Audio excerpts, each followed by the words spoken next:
19h15 sur BFM Business, c'est l'heure de la chronique internationale de Mathieu Jolivet.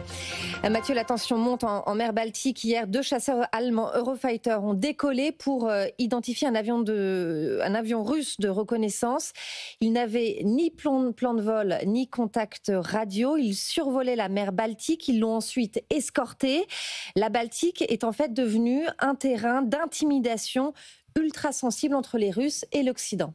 Oui, le porte-avions américain Gerald Ford est en ce moment en train de faire des exercices navals toute la semaine en mer Baltique. Là-bas, c'est une véritable guerre hybride qui se joue en ce moment, que ce soit sous la mer. En 2024, 2 câbles sous-marins sont sectionnés à 60 km d'intervalle. Ça a perturbé les communications en Suède, en Finlande, en Lituanie. En octobre 2023, le gazoduc Balticonnector qui relie la Finlande et l'Estonie est saboté, toujours en mer Baltique. Les actes de malveillance se multiplient là-bas. 10 coupures de câbles sous-marins répertoriées depuis 2022, dont 7 concentrées seulement sur 3 mois début 2025.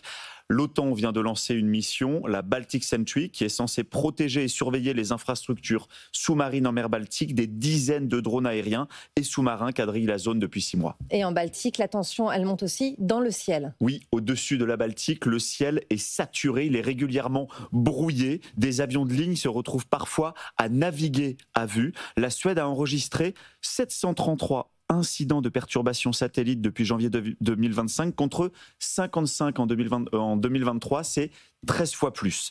La Russie aurait des brouilleurs qui sont répartis entre l'enclave de Kaliningrad et Saint-Pétersbourg. Et dans cette zone maritime, une flotte russe est très active. Elle permet en fait à Moscou de contourner les sanctions occidentales sur le pétrole. Exactement, on l'appelle la flotte fantôme. Des centaines de vieux tankers mal assurés sous pavillon de complaisance. Ces navires, ils transportent le pétrole russe visé par les sanctions internationales. Cette flotte fantôme, elle passe par la zone baltique. Ces bateaux falsifient leurs signaux, ils coupent leurs transpondeurs et sont désormais escortés par des navires de guerre russes dans le golfe de Finlande. Et en fait, la Baltique, c'est un véritable entonnoir stratégique. Oui, pour comprendre ça, il faut voir 3 endroits clés, 3 nœuds de la mer Baltique. Vous avez déjà Saint-Pétersbourg, ça c'est la fenêtre maritime de la Russie. Son accès au large par la Baltique est vital pour exporter les hydrocarbures, les marchandises et faire partir les sous-marins. Ensuite, vous avez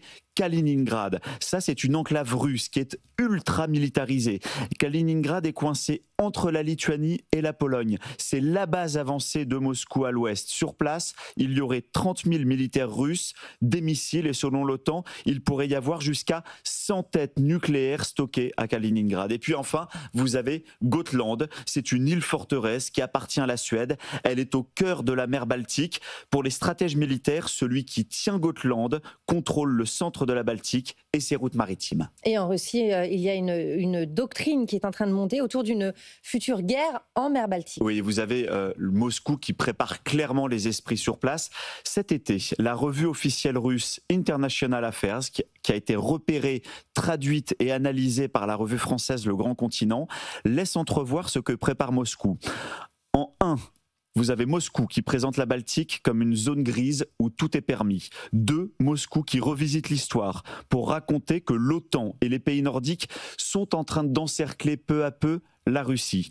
Et en 3, la Russie qui serait donc victime d'un complot occidental. Ça, c'est une doctrine qui monte en ce moment, qui vise clairement à préparer les esprits sur place, les esprits russes, à une potentielle future riposte militaire russe en mer Baltique. Merci Mathieu Jolivet, chronique internationale à retrouver tous les soirs dans le 19h Écho.